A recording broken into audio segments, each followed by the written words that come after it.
Hey everybody, Cindy A. Lewis here. Welcome. Thanks for joining today. If you're new, I'd love for you to post below. Give me your name. Say hi.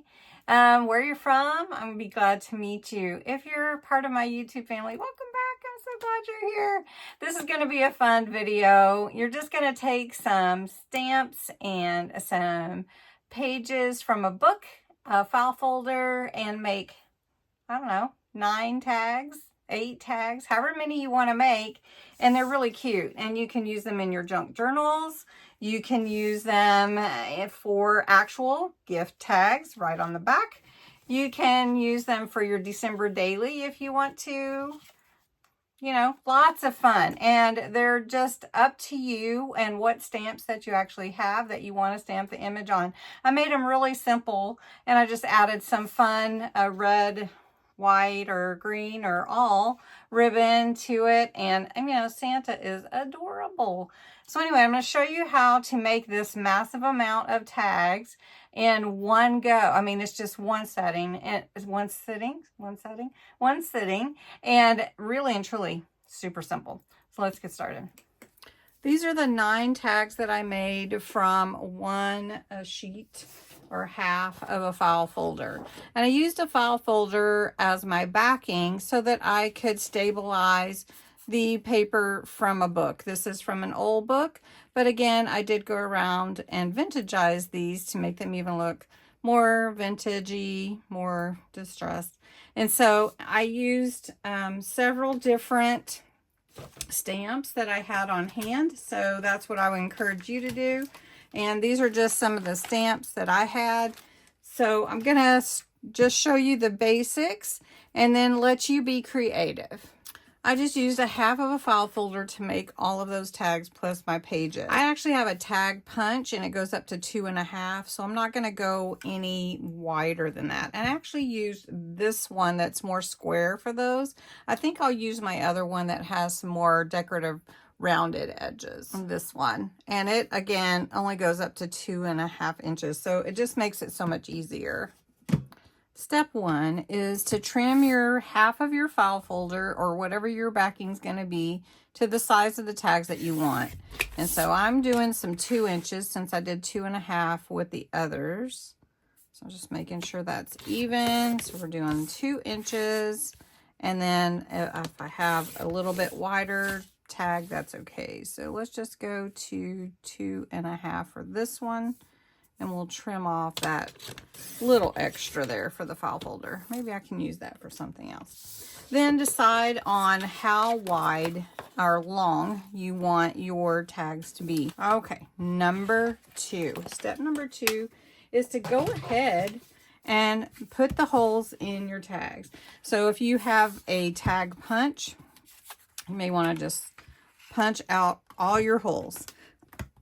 This is my suggestion to go ahead and get your tags punched before you add the paper. Then you can punch out that hole exactly where it needs to go in your, once your paper's glued on. All right, let's see how many tags I got out of this. So that's 4, 5, 6, 7, 8, 9, 10, 11. So I got 11, cutting them a little bit slimmer. All right, next, what you're going to do is find your book pages. So these are book pages from an old book that I picked up at an estate sale, I'm sure. It was probably 50 cents or something. It's from 1950. It's just an old My Word book. It has, you know, some fun things in it. So it's already pretty aged looking, but of course we'll age it more.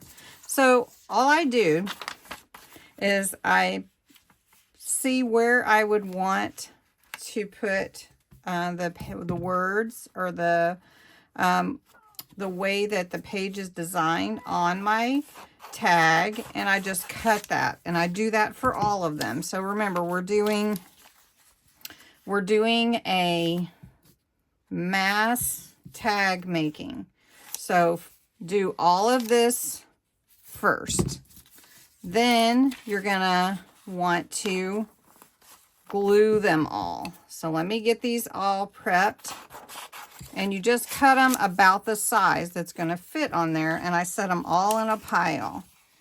So I just see what size is that going to be, and I just set them aside just like that.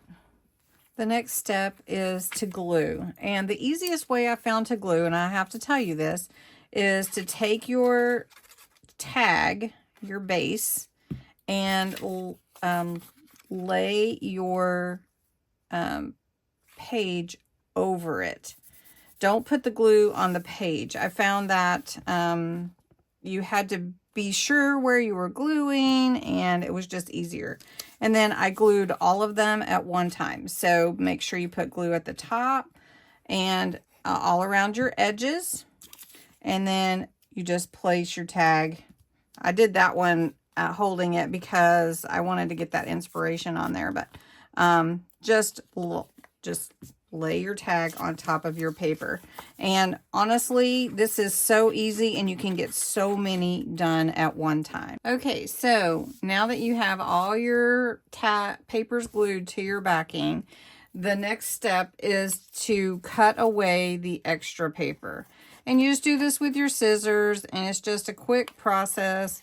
But mass making these tags gets so many done at one time, and these vintage tags are super cute. All right, the next step is to take, if you're going to vintagize, which is the whole point of these tags, is to take whichever ink you're using. I'm using the Ranger Distress Oxide Vintage Photo. I like the cocoa brown ink, or this has really become my favorite now that I've tried it. But you can use anything that you like. You can use color if you prefer. You could use reds and greens or blues or silver or gold if you want to be more elegant. But I'm going for vintage look. So we're going around the edges. Next step is decide what stamps you want on here to add that Christmas element. And I've just pulled out a few of my stamp sets, and so I'm just going to use different ones, and I'm going to use a black ink. This is actually my waterproof ink, and I really like this waterproof ink. So first I'm going to do a Christmas tree, and I'm just putting it on my block here, and I think I'll put it on this one.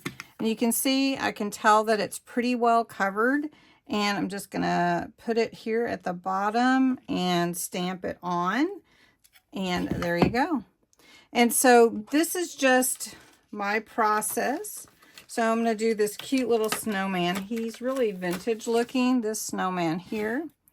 And I'm just going to do my, this is my assembly process. So it just is easy to just pick a tag, pick the stamp you want on the tag, and then just stamp it on. I've got this little reindeer, and so then I've got this cute Santa. I have to show you Santa, the one that I showed you already, but this Santa is super cute. And look at that. And one more, I'll show you Santa, and then I will finish these up and come back, and we will finish up the whole and put the ribbon on. So here's Santa. Came on a set, I think, from Amazon, and he's just super cute. Now he's pretty intricate. There's quite a lot to this Santa. So any stamps that you're going to be using, you want to make sure you bring your ink to the stamp and get every little bit. Now, one thing about this is, since we're going vintage, it's really okay if the image isn't perfect, but look at that. That's so gorgeous. I love this Santa. Now, the next step is to punch the hole into your stamp. Now, you can decorate these more if you like, but I'm actually going for a really vintage look, so I didn't want too much decoration. So I just have a little heavy-duty hole punch here, really simple, easy to use, and it'll punch like up to, I don't know, 20 pages at a time. if you would like this, I've linked it below in my description. But all you have to do is line up. Here, maybe I'll take this off so you can see.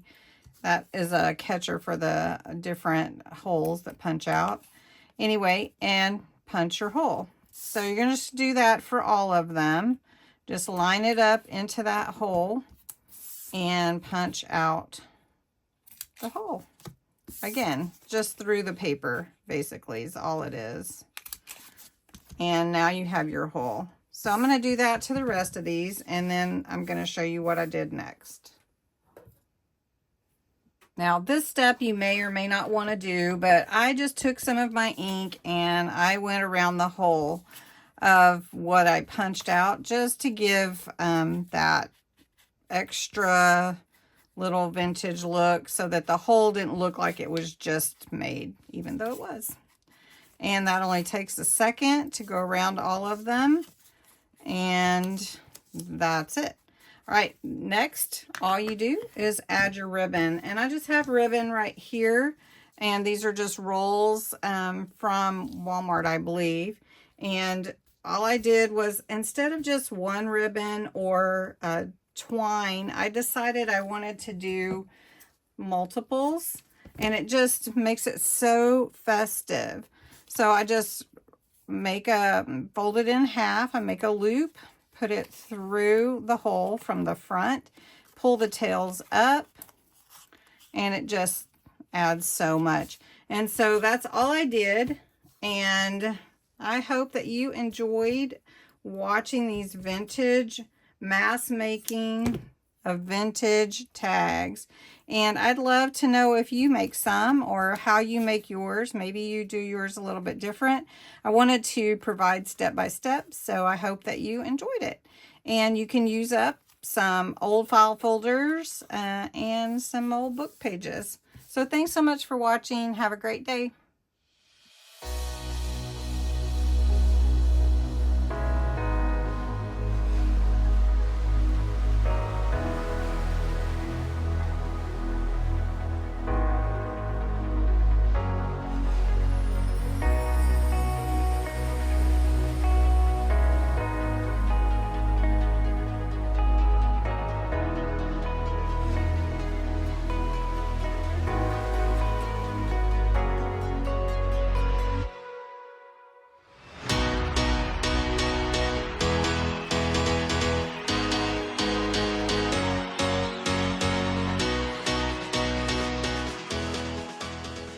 And a file folder for the back. Now you can make them for actual, you know, your card tags, or you can make, you know, like your gift tags. You know what I'm saying? So the gifts that you put gift tags on. I should do that over. Do you think? I don't know. Maybe I'll put this at the end as a blooper. Hey everybody, Cindy A. Lewis here. Welcome. I'm so glad you're here today. The video that I'm going to be talking about...